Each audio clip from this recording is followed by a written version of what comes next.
જ્યારે જે બે પેઢીઓ બેઠી છે બરાબર, એકબીજા સાથે તમે જેમ કીધું કે વાર્તાલાપ ચાલે છે, ત્યારે છે ને ઘણીવાર એક વસ્તુ કેવી છે જ્યાં બંને પેઢી અટવાય છે.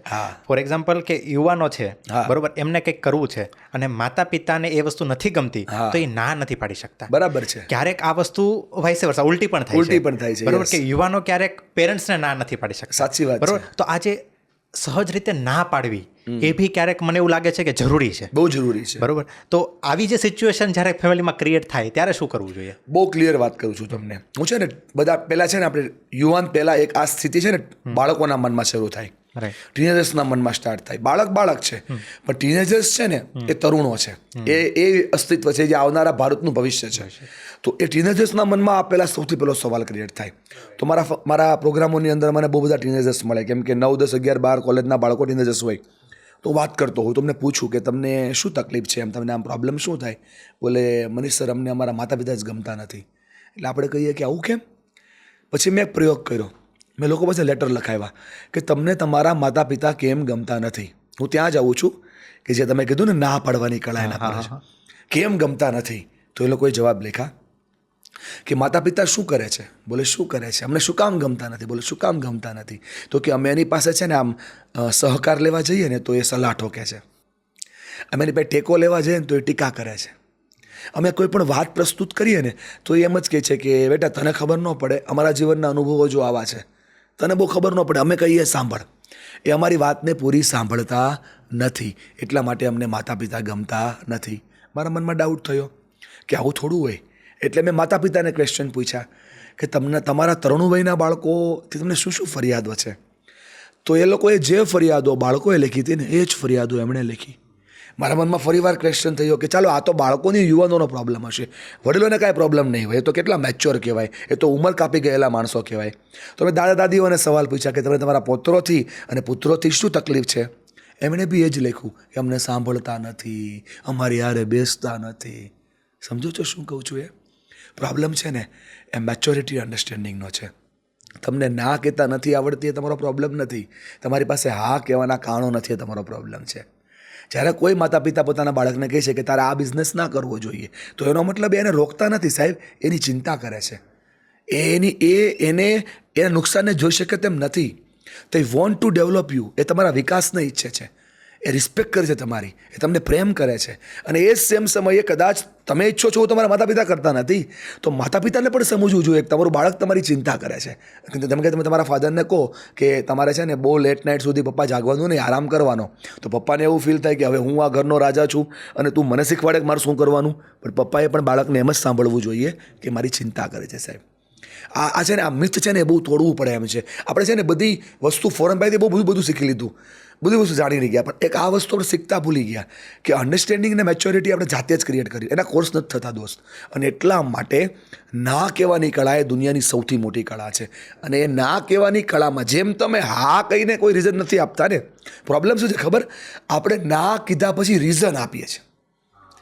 જેમ કે તમને કોઈ એમ કે બિઝનેસમાં તમે તમારા પપ્પાને એમ સમજાવો, આપણે બંને પોતાની જ વાતો કરીએ, દુનિયાની શું કામ કરીએ, પહેલે મેં હોશિયાર થા, દુનિયા કો બદલને ચલા થા, આજ મેં સમજદાર હું, ખુદ કી દુનિયા બદલ રહા હું. આપણે આપણી જ વાત કરીએ. આપણે આપણા પપ્પાને એમ કહીએ કે પપ્પા આ ઇન્વેસ્ટમેન્ટ સારું છે, આપણે 25 લાખ રૂપિયાનું ઇન્વેસ્ટમેન્ટ કરીએ. પપ્પા કહે કે ના, પછી 10 કારણ આપશે. એટલે આપણને શું થાય ખબર છે? પપ્પા માટે છે ને આ કારણો મોટા છે, 25 લાખ રૂપિયા મોટા છે, હું નહીં. સેમ હવે પ્લાન બી ચેન્જ કરીએ.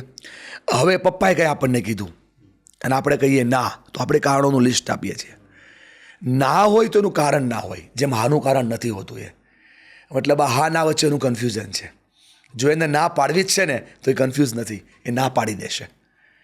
માટે આ એક માધ્યમ છે અન્ડરસ્ટેન્ડિંગ કરવાનું, કે તમે ક્યારે બેસીને ચર્ચા તો કરો કે હા તો હા શું કામ અને ના તો ના સોરી હા તો હા શું કામ અને ના તો ના શું કામ. કેમ કે દરેક ના છે ને સ્ટોરી બનાવે છે, દરેક ના એક સ્ટોરી બનાવે છે, અને જે તમારી ભાષામાં જનરેશન ગેપ ક્રિએટ કરે છે. એક 14 વર્ષના બાળકે પોતાના પપ્પાને કીધું કે પપ્પા મારે ક્રિકેટ રમવી છે. પપ્પાએ કીધું કે ના, આપણા કામની વસ્તુ નથી, આપણા સમાજમાંથી કોઈ નથી ગયું, એમાં પૈસા નથી, બહુ બધી મહેનત છે. બાળકના મનમાં સ્ટોરી બની કે આ બાપ કોઈ દી હા પાડે નહીં, આ બાપને સપનું કહેવાય નહીં, આ બાપને વાત કરાય નહીં. ઘટના ખાલી હતી ના પાડવાની, વાર્તા જોઈ લો કેવડી મોટી બની. એટલે લોકો ના પાડતા બંધ થઈ ગયા. ના છે ને એ બહુ પાવરફુલ વર્ડ છે દોસ્ત. ના કહેવા માટે અંદરની 10 હા ભેજી કરવી પડે ત્યારે એકવાર ના કહેવાય. અને જે માણસ ના કહી શકે ને બહુ પાવરફુલ વ્યક્તિ હોય. સાચી વાત છે. હા, પણ રીઝન વગરની ના હોવી જોઈએ, સ્ટોરી વગરની ના હોવી જોઈએ. આપણે બાના બનાવીને ના કહીએ ના ચાલે. પણ ઘણીવાર ડાયરેક્ટ ના કહેવાથી ખોટું બી લાગી જતું હોય. હા, એ જ મોટી પ્રોબ્લેમ છે. હું એ વિચારું સાગરભાઈ શું વિચારશે, તો હું સાગરભાઈના હિતની વાત કરી જ ના શકું. આપણે બધા ફિલ્ટરો મારીને ચાલી રહ્યા છીએ. ખોટું લાગી જાય એ બી મારે વિચારવાનું. મારે એ વિચારવાનું તારા માટે હિતનું શું છે, તમારા માટે સારું શું છે, તમારા માટે ફાયદો શું છે. દરેક સાચી વસ્તુ ખોટી હોતી નથી અને દરેક ખોટી વસ્તુ સાચી હોતી નથી. એની પાછળ એક ફિલ્ટર હોય છે, ચેક કરવું પડે છે. અને એટલા માટે કામ, હા, સત્યમ વદમ પ્રિયમ વદમ, સારું બોલવું જોઈએ ને પ્રિય બોલવું જોઈએ. મીઠું લાગે એવું બોલવું જોઈએ, પણ કેવું તો ચોક્કસ જોઈએ. અને જે મનમાં છે એ જ કેવું જોઈએ. એ જ કહેવું જોઈએ. મનમાં ભરીને જીવશો ને યાર, મરી જશો. મન ભરીને જીવો, જીવી જશો. અત્યારે દર ચોથો વ્યક્તિ ડિપ્રેશનમાં છે. 10 લોકોને મળશો ને, દર ચોથો વ્યક્તિ ડિપ્રેશનમાં છે. કેમ કે મનમાં ચાલતી ઘટના ચહેરા પરથી, હોઠ પરથી બહાર આવતી જ નથી. એ સ્ટોરીઓ લઈને ફરી રહ્યો છે.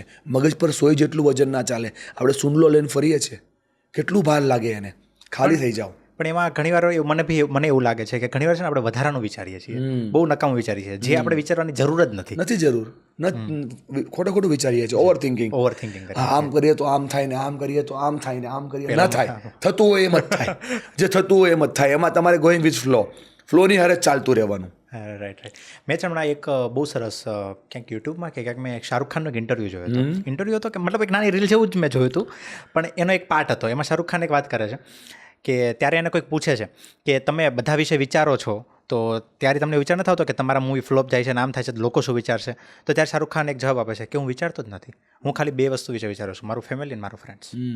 આ 2 સિવાય ત્રીજા વ્યક્તિનો વિચાર જ નથી કરતો. 100% વિચારવું ના જ જોઈએ. હું તમને એક બહુ ક્લિયર વાત કહું. દાખલા તરીકે તમે તમારા મનમાં કોઈ આઈડિયા ચાલે છે અને તમારે આઈડિયાને એક્શનમાં લેવો છે, તો તમને કેટલા વિચાર આવશે? લોકો શું કહેશે, નહીં બરાબર જાય તો, ડર લાગશે તો, આપણે કરીને આ બધા વિચારો આવશે જ.